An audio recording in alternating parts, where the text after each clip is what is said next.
is the only way that they're going to be interested in taking the courses that will prepare them for those kind of jobs. So somebody needs to catch on, go out there and get the career people over, say, what do they have to do to be a part of this career? And develop African Americans.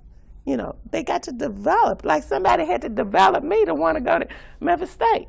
No, I don't want to go. But I went because people told me, this is good. This would be good for more than just you. It's not about you.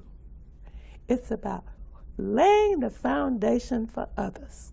And if I haven't done anything today but to say I did help lay a foundation for others along with my other 7 colleagues, I think I am so happy. I think I have done a great job. I can't let segregation turn me around. Friday, September 11th, 1959. On that day, in the midst of the racial tension that was the Civil Rights Movement, 8 young and bright African-American high school graduates became the first to integrate the University of Memphis. They became known as the Memphis State 8. This elite group, hailing from Memphis and the surrounding area, were the top of their class at each of their respective high schools. The group was composed of 5 women, Bertha Rogers Looney, Marvis Laverne Nealon Jones, Rose Blakeney Love, Sammy Burnett Johnson, and Eleanor Gandy, and 3 men, Luther McClellan, Ralph Prater, and John Simpson. The Memphis State 8 fought for the right to an education and broke the color barrier at what became the University of Memphis, forever altering the opportunities available for African Americans in the city. Even though the Brown v. Board of Education landmark decision was established 5 years prior, colleges and universities in Tennessee remained segregated. Finally, the Memphis branch of the NAACP scouted the top African-American high school graduates to attend Memphis State University, since it is a state-funded institution and they had a right to attend. The NAACP also offered to cover the tuition, which was $82.50 per semester. Before these scholars applied, there was no entrance exam, but the university fabricated one to prevent African Americans from attending, but the 8 passed the exam with ease. Before they even began their studies at the university, the Memphis State 8 faced disapprobation from the dean himself. Dean R. M. Robinson, the dean of Memphis State University at the time, told the group, "I want you to know right now that I am opposed to integration, and it is hardly necessary for me to remind you that we have done everything possible to prevent Negroes from entering this university." In Tennessee during the 1950s and early 60s, the only choice for African Americans to attend colleges besides HBCUs was Tennessee State University in Nashville, which was extremely inconvenient for those who didn't live near the Nashville area and could not afford to attend a university so far away.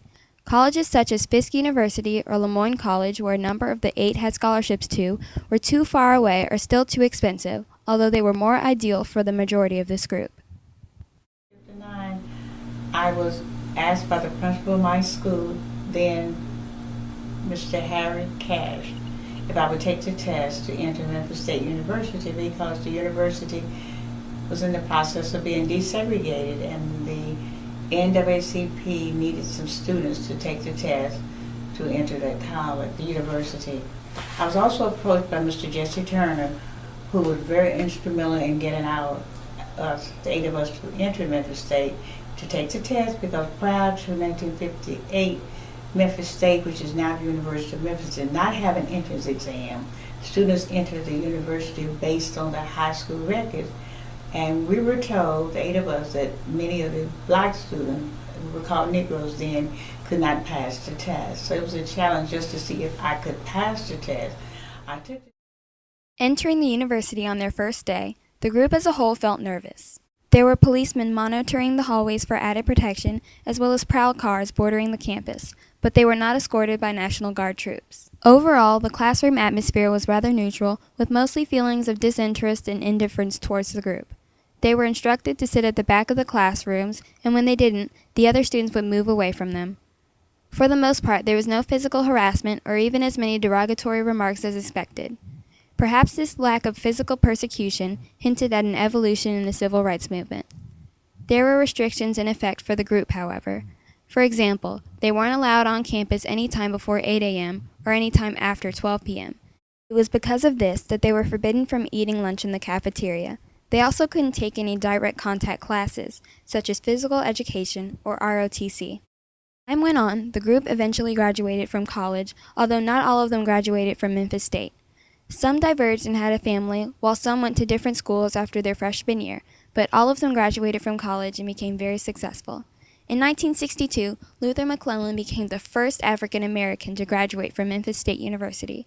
That same year, Ralph Prater, who was a year behind McClellan, left the university and continued his studies at Howard Law School, where he became a corporate attorney. Sammy Burnett Johnson attended New Mexico State in 1960, where she received her BA and MBA in accounting. Bertha Mae Rogers Looney, one of the 5 members to graduate from the university, is currently in her 41st year of teaching language arts at Southwest Tennessee Community College. Eleanor Gandy was the second African-American Memphis State graduate, receiving her degree in 1963, 1 year before Rogers Looney, and taught in the Memphis City school system. John Simpson left Memphis State after his freshman year, joined the Air Force, and now works as a financial planner. Marvis Laverne Nealon Jones left Memphis State and continued at Lemoyne-Owen, and currently works as a personal relations consultant. Rose Blakeney Love left after her sophomore year and now has 6 children, 2 of which are Memphis State graduates. As for the story of the Memphis State 8 and their legacy left behind, they have been underrated and diminished compared to other trailblazers, such as James Meredith, who integrated the University of Mississippi in 1962, or the Little Rock Nine, who integrated Little Rock High School in Arkansas. Perhaps it was the lack of physical persecution they faced that obstructed them from making national headlines or becoming household names. It is also noted that there was no acknowledgement of the Memphis State 8 in Memphis's own Civil Rights Museum, which is particularly surprising since they were such a vital contribution to the Civil Rights Movement. I'm not sure why the university or the community did not choose to honor us. We don't know why. But many people will tell me that they had not heard of the Memphis State 8. And that's something I don't know. I would like to know why, because others who have made inroads in desegregation have been honored. I do not know. Today, of the University of Memphis's more than 23,000 students, more than 1/3 of them are African American. In addition, the university has been identified as one of the top producers of African American graduates in America. Even the percentage of African Americans in Memphis has increased so drastically that more than half of the population is African American. The 8 students who paved the way for this astounding progress are extremely gratified that their actions have resulted so positively and are more than pleased by their legacy, regardless of any setbacks.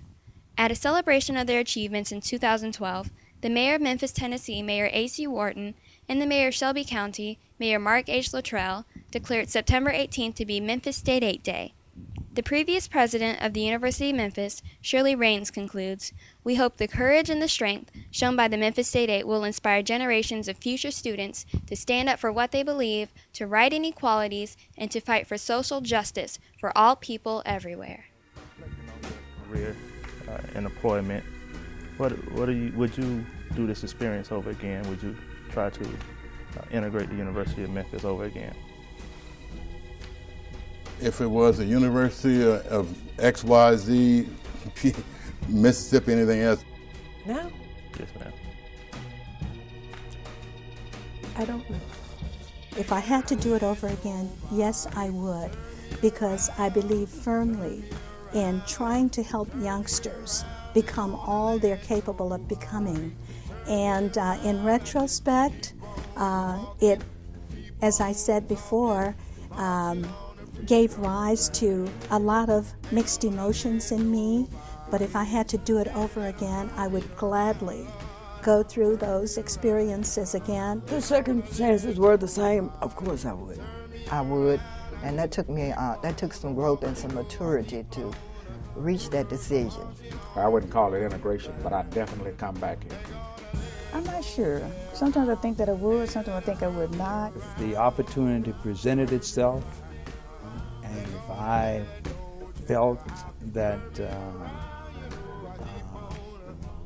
my presence was needed, I would be the very first in line to relive the experience. Turn me around.